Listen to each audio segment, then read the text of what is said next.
Imagine this. Local cops order you to land. They're even talking about shooting you down. They arrest you. They won't let you call folks who are concerned that you're overdue. They throw you in the pokey for over 24 hours. Couldn't happen here? Well, you're about to see that it did in Darlington County, South Carolina. AOPA online editor Sarah Brown has the story. The morning of July 27, 2012, pilot Robin Fleming found himself cold, tired, and hungry inside the Darlington County, South Carolina Detention Center. About a 15 by 15 foot cell with 12 other inmates on a concrete floor with a dirty blanket thrown at you, and that was it for the night. He was able to make a brief phone call and was waiting for a bond hearing to get out. But first, they said that I needed to be interviewed by Homeland Security and the FBI. What was Robin accused of doing to wind up in jail and be questioned by the feds? The charges said breach of peace. It all started the afternoon before, when he set out for a cross-country flight from Bermuda High Soaring near Jefferson, South Carolina. I took off from here, and I was trying to do a 500-kilometer triangle course, and I set off, went to the north of here, but during the day I found that the thermal strengths were not that great, and I couldn't attain. I got up to, I think, 5,000 feet at times, but it wasn't the sort of day to do a long cross-country, but I decided to cut it short. There's the tow plane on the right there, just going down. Glider pilots searched for rising columns of air to climb up high enough to soar where they hoped to go. So when he decided to turn back, he had to find final glide, or enough altitude to make it home. Okay, 22, looking. His search took him around Lake Robinson, including one pass over the Robinson nuclear plant. A few minutes later, he saw a business jet taking off from nearby Hartsville Regional Airport, so he switched over to the Unicom long enough to hear something about a glider. And I thought, I better listen to this, and there was a Unicom operator at the Hartsville Airport that was asking me, what my intentions were and what I was doing, and did I know that I was over the nuclear power station. I said yes, I knew, but the wind was taking me away. I was circling away from the power station. It was not my intention to return to it, and I was heading back to Bermuda High. So there was silence for a little while, and eventually they came back and said that they just wanted me to land. They demanded that I landed. I was actually at that time in a thermal. I was climbing. I only had to go another few hundred feet, and I would have made enough altitude to get back to Bermuda High. But I elected to comply with their request, and so I called a downwind and called traffic in the Hartsville area and proceeded to do a landing. When he got on the ground, he was swarmed by law enforcement officers. So really the next thing they did, they actually handcuffed me and took me off to a patrol vehicle.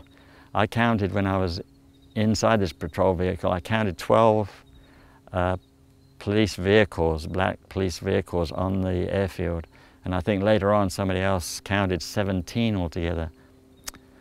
So this was, obviously a pretty major incident that I'd created, and I still was puzzled as to what I'd actually done wrong. It would take him hours to learn the charges were for breach of peace. One of the statements that the law enforcement said initially was, did I realize I was in a no-fly zone?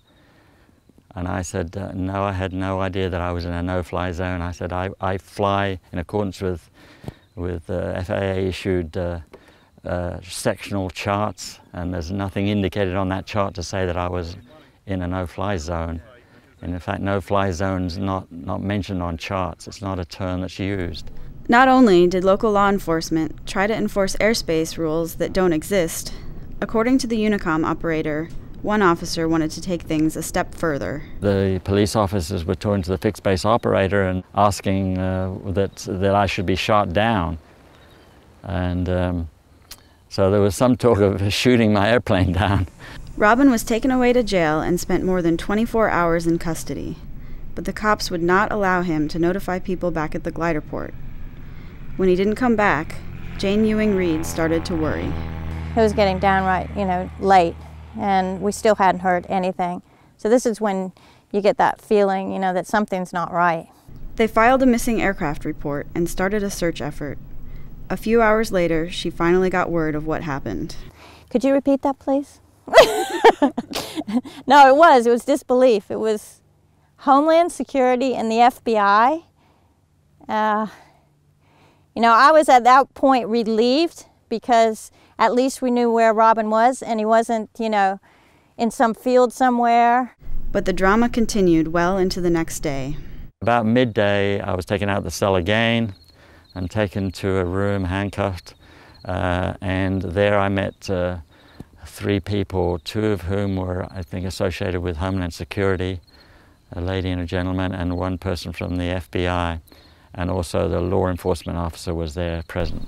Robin explained to the authorities what the regulations were and that there is nothing marked on the sectional chart that says pilots can't fly over the Robinson plant. I'll push it to this side, yeah. He was bailed out of jail later that day and in August had his charges dismissed in exchange for agreeing not to sue Darlington County.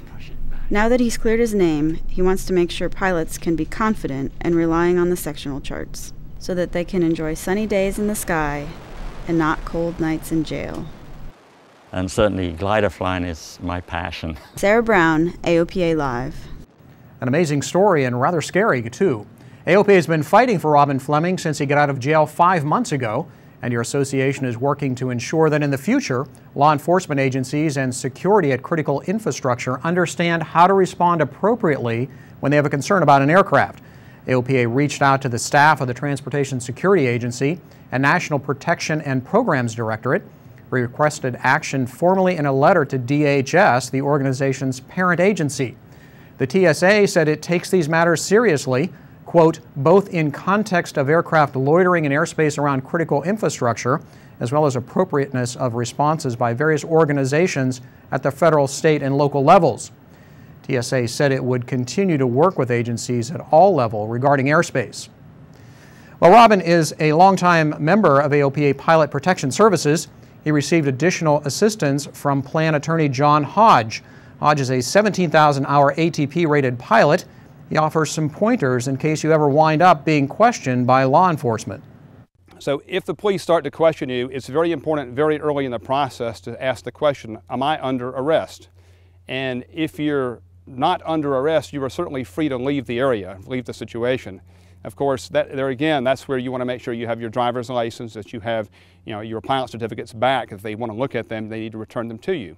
If the police tell you that you're under arrest, then realize that anything that you say can and will be used against you. So it's very important that you retain the services of an attorney as soon as possible.